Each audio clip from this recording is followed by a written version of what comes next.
We're on now. Does it take in my normal voice? Yeah. Your low laugh is bigger than mine. Anyway, welcome back. Another episode of the Merv Martaz Show. Wow. I was hoping you would jump in and be like, In this next song, you must march around the room. Here we go. Yeah, I know what the fuck I'm doing. Just sit down in the chair. we switch it up. We're just testing out all the audio. Things are looking good. We're back. We're going on with What are we going with? infant development. Infant. Like a child. Infant development. Infant development and its applications to training. Do tell. Well, it's really interesting. So this week, well, the last couple of weeks, right? Last couple of weeks, I've been explaining to M, Condon in particular, about how the foundations of movement are ingrained in us when we're children, right? And when we come out of the womb, and how the body is, and the neuromuscular system is, and how that progresses into like next phases until we get to a point where we're fully functioning beings walking around grabbing. Do you remember all the phases of development, like reptilian, mammalian, homologous movement, yeah, see, I homolateral movement? I actually sent M through a video clip of a presentation I did. It was 2.5 minutes video clip, and it is stages of infant development. And it's very basic, very broad, but I presented it to fourth year physios in about 2011 or 12, I think it was. And I was presenting and explaining how central nervous system, spinal cord, hips, core development, how all that starts to roll, or how that starts to develop. And then when you see someone coming through with dysfunctional patterns when they're older, movement patterns when they're older, how to take it back to a stage where, okay, cool, well, we need to regress you to this point, and we can rebuild that pattern in that position. And it was really interesting because I'm obviously teaching Em all this stuff, and then... Do you find that your clients find it very strange you're teaching them how to crawl? Yeah. Yeah. And wiggle around and move their shit. So, and then yesterday Harley came in, and Harley's our massage guy, and he came in and he was like, try this out. Right? So I haven't talked to Harley for a while, and he's like, try this out, and puts the floor and do some stuff. And I said, oh, what's this that Em was in? It was really great. I said, what's this at? And he's like, oh, it's basically how babies learn to move. And I was like, I know what this is. I said, tell Em. And he's like, what? She's with a client. I said, that will benefit. It's fine. So I got a little picture of Harley teaching Em some rolling movement without using your legs. How your arms and shoulder and scapula integrate into spine, integrate into rotation to develop functional movement to turn you over. So then you can go into extension and things like this. So it's interesting. I love it. That's the basis of all my training. It's not my most favourite part of training. What do you mean? Like, you said you love it. I don't love it. I love how it integrates in. I love how everything ties together all the time. Yeah. That's. But if I was to give, like, all the things I would give my clients to work on, that's not my favourite thing. Oh, no. So let's regress. Okay. And we're going to give a little bit of background. Okay. For the people watch it. Okay. Right? So when you're born, you come out like a blob. Right? It's a very cute blob to some people. Yep. Some people not as cute a blob, but you're a blob, right? And then from that, what happens is that as we start to interact with our environment over the coming years of our lives, we learn to move. Baby walked, and then we start to pull ourselves up, and we start to develop speed, and we start to increase our movement capabilities. And that process from blob phase to being phase is what I would term, and what has been termed, infant development. It's how you develop up from being an infant up to a being. And then from that's when you start to overlay all the training. What ages are we talking at infants here? In this instance, I'm talking 0 to being. So once you've gone through the phases, so being meaning like maybe 6 or 7, maybe a bit earlier than that. Once you're capable, you're able to run and jump and land. Completely movement independent. And so you can do everything. And so I don't ever talk about it with my clients. So I don't get them doing basic shit. But I'm looking at it from a functional perspective of where are they at in this phase? Where are they having issues? What can't they do? Can they rotate? Are they able to rotate through the proper, through thoracic, through the hips? if not, what things can I add into their program, whether it's a mobility exercise, whether it's a core exercise, which is what I would call them, to be able to redevelop that pattern. And so it integrates effectively with the neuromuscular system. So then we can then build upon that to get them to a point where, okay, now you can play better. Yep. Now you can move better. Now you have no pain, and the interesting part is that when you start to understand the movement side of things, and when you start to understand how things develop from birth, you can really make some quick changes with people. You can really start to work with the nervous system to facilitate a functional movement and take people away from pain if they're in dysfunctional pain due to life issues. If you've had an impact injury, you got other shit to do, right? But if you're in dysfunction and you're in dysfunctional pain because of life, we can revert back to this, restart from the beginning, and then build you back up. Quick little anecdotal story here. Love it. Go. So, my little client, I'm not going to mention names on this show. Yeah. A little fella. He's only, I know your little fella. He's 12 years old. Basketballer, wants to be great. So, okay, cool. His dad brought him in. He said, I want you to work with him and develop his body into a quality basketball player. Cool. I know how to do that. Didn't know how to jump, didn't know how to land, doesn't know how to lunge, doesn't know how to skip, barely knows how to run. A lot of things are going on there. A lot of mechanical issues in pretty much every movement pattern. Mm-hmm. And you've seen this. You know who I'm talking about. I've seen it firsthand. It's funny that it wasn't till... So first session, obviously analysis, just going through, testing, see what's going on.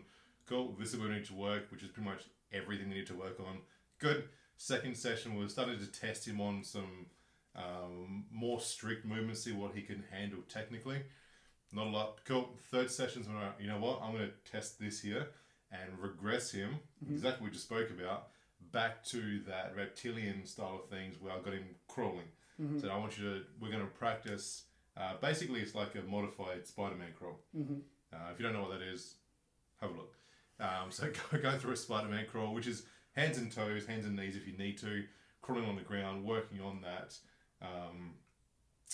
What would we say? Contralateral patterning? That one. I was going to say oblique slings and that sort of thing, which essentially it is as well, but contralateral patterning.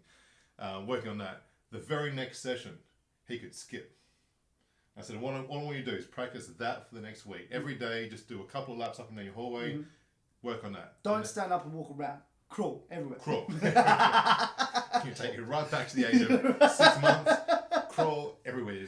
Dad will love it. No. The next session, 1 week later, you could skip with a very suitable technique. Passable technique. Satisfactory. I wouldn't say it was passable. It was satisfactory. Like if you saw it happening in the street, you'd be like, pretty sure that's a skip. Yes.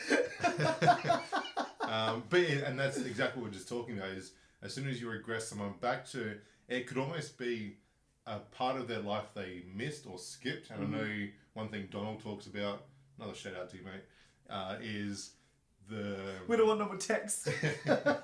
is the bouncing thing that parents put kids in. Now, we're not going to have a go at anyone here. You do what you got to do. But one thing he talks about, and I'm sure he got this from Czech as well, is as soon as you force someone through their progressions and almost skip phases, like skipping where a child would naturally stand up through just learning how to do it and through failure and progression of learning, you take them away from that and put them straight into a bouncer where they're bouncing on their feet and their toes and all this sort of thing, putting unnecessary pressure through their structures, they can start to learn new patterns too quickly or miss patterns and develop just skip ahead to the next one without learning all the previous patterns properly. And that's what can then screw up coordination, those sort of functional movement developments later on in life. And that's sort of what I came to the conclusion of here without asking the dad, because I think parents can get a little bit... Of course. Defensive, funny about you. Kids a bit shit. Is it your fault? Potentially. Exactly. So I just go, you know what, I'm not going to ask, I'm just going to assume that's what happened. And I think the assumption was right, because this is not going to crawl and learn how to crawl. He could skip somewhat. That's why that's possible skipping. Yeah. That's why I come to you. But Remember, not finishing the show, still got more to go. I like these mid-show fist Well, we bumps. should do like a left one, so it's like my left, your right for the. So mid that's one. like mid-show, end of show. Can't do it because it means the show's ending.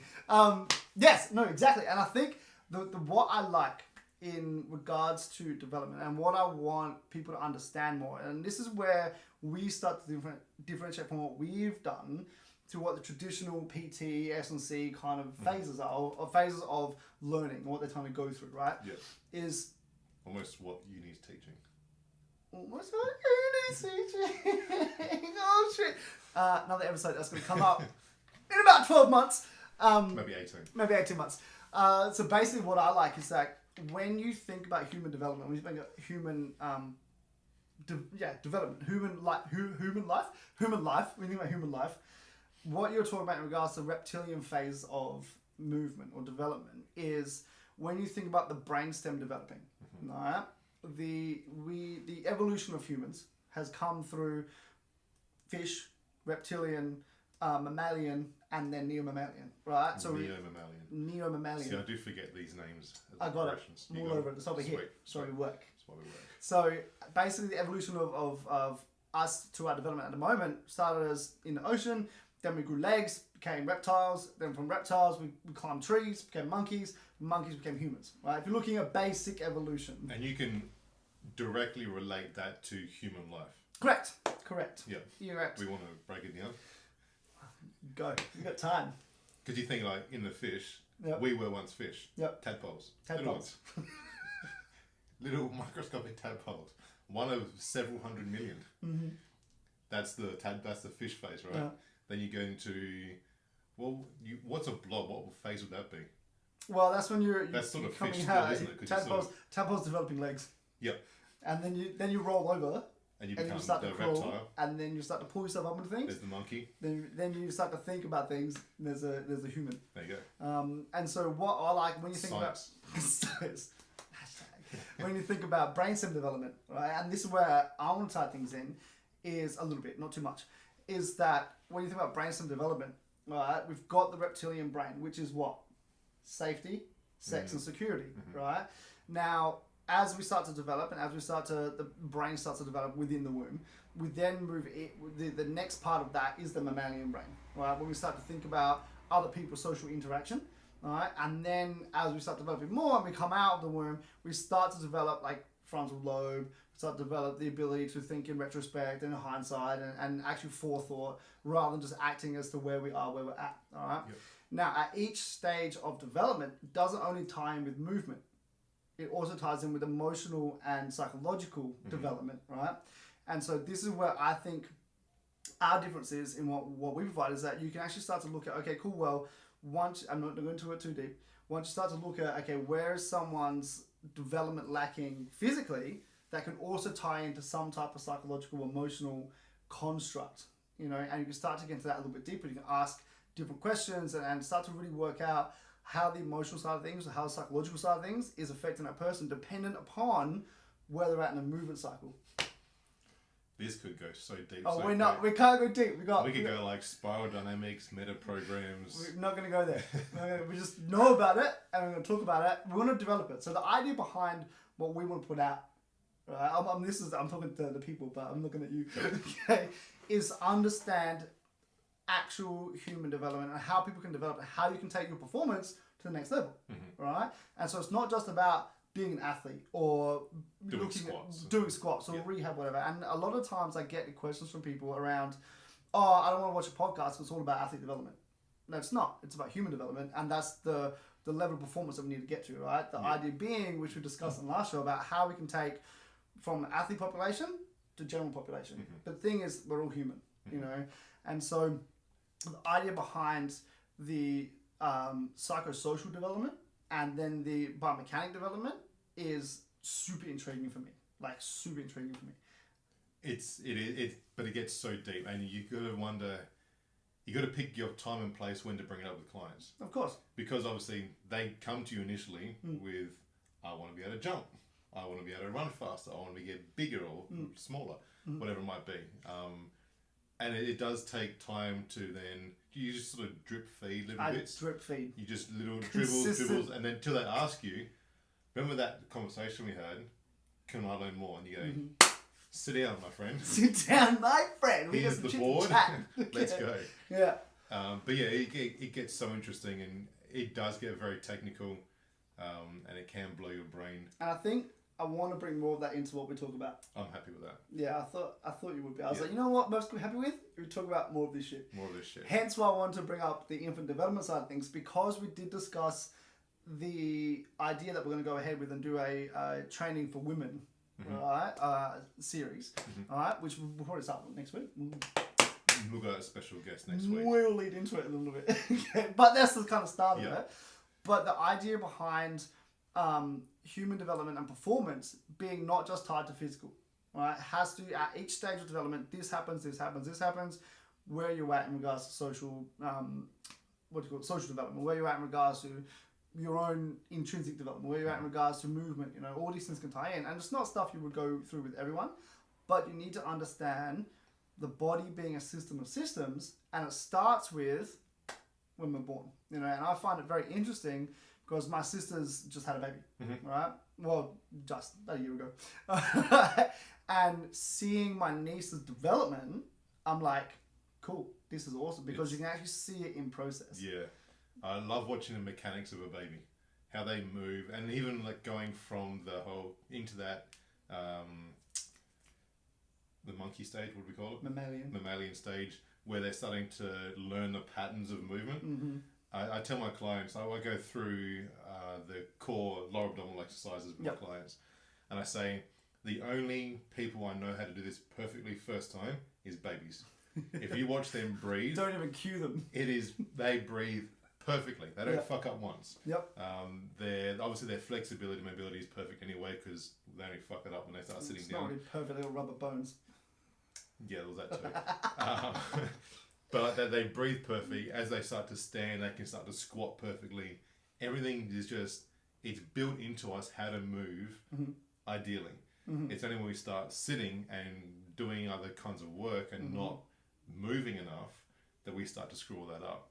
But yeah, babies are so interesting to watch how they function and then how we fuck it up. And the thing with the two things that with the baby side things is that breathing dysfunction occurs when they get the first colds, right? Or when they get the first unable to breathe through their nose. That's when breathing dysfunction can occur. Okay. And then the second thing being, which is what I brought to Em the other day when she was doing some work with one of her clientele, is as looking at eye movements and eye direction, and because that then feeds into the movement patterns themselves. We're looking at, with this client in particular, she's got some spinal pathologies that we're going to work with. And for her, I was like, Emma's doing some stuff, and I was just watching from across the gym. And I was like, all right, cool. When she's doing this, make sure before she goes into the neck extension and then extension through the thoracic, get her eyes to look up. That the neural loop and the neural drive from that. All these little things I'm starting to drip feed into, like I said to Em, because she's come that way, and then to the trainers who start to develop them. I want to be able to bring this side of things in, so we can then, we're not looking at just training. It's not just exercise. There's a reason behind each thing, and there's a rationale behind each thing, and it ties back into human life. How you were born, or how you were born, when you were born, and then the stages of development that we go through. Everyone goes through as humans, and for you to be able to walk as you do and to run as you do, you went through this phase of development, and they're consistent across the board.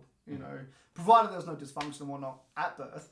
And then you just take that back into your training side of things and looking at things differently, looking at the mechanics of the toe, looking at the organ function, and looking at the nerves and the control through, brainstem, through spinal cord, out into the organs, out to the muscles, and pain response from there. There's no better way to impress a client than when they come in saying, oh, I've got a sore neck, and you look at their feet. Yeah, and you fix it. And they feel better. Oh, if we work on this and correct that, now try it again. Oh shit, that feels better. My favourite at the moment, so my favourite is, and it has been for a couple of years, my favourite is picking up when people have eaten foods that aren't right for them. Yep. In training. Yep. And I'm like, you did that? And I'm like, how did... Jane is particular. But Jane came in one day, right?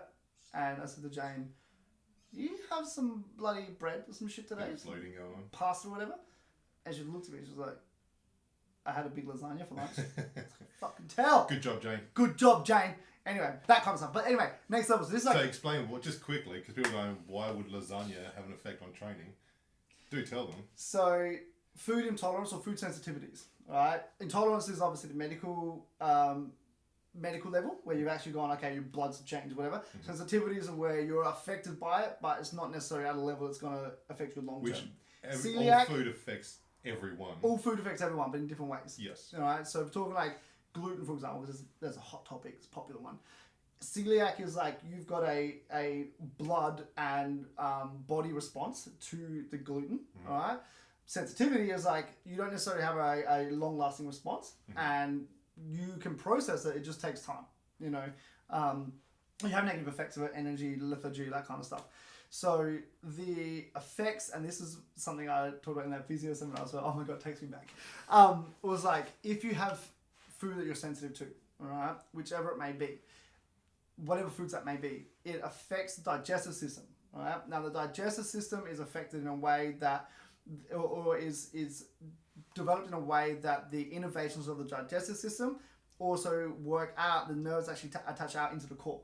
All right. And so if you're getting issues with digestion, the core doesn't work as well. Your core stability doesn't work as well. Well, every organ attaches to the spine through nerve innervation. Correct. So if that organ is inflamed for whatever means, so whether there's an illness, a disease, or nutritional inflammation, that part of your back will number one play up, and the other nerves the other areas that nerve innervates will also play up. Correct. So if your digestive system is inflamed, your gut, your anything in your viscera is inflamed, number one, your lumbar spine will start to flare up. You get pains and issues.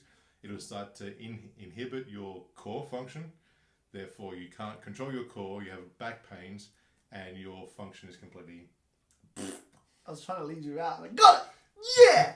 So knowing that shit, when you come in, and if your function is generally pretty good, and I see this, and I see, okay, cool, there's some abdominal bloating here, or there's this happening there, or I see you aren't able to stabilize even through cueing or palpation or whatever, then there's something going on.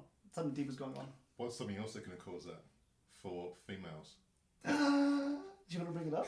The menstrual cycle? We're going to leave it. Hang on, that's where you're going. Teasing. That's where you're going. Yeah. You know what's really interesting? I had that situation yesterday. Yep. In the gym. I was you had like, a menstrual cycle? I had it yesterday. I always wondered. It's usually a cycle like that. Anyway, I had someone in the gym yesterday and we're working, and I was like, are you within this range of your cycle? And they're like, yeah. How do you know that? And I was like, well, know some shit. Yeah. Here's the symptoms. Know some shit. Don't ask any more questions.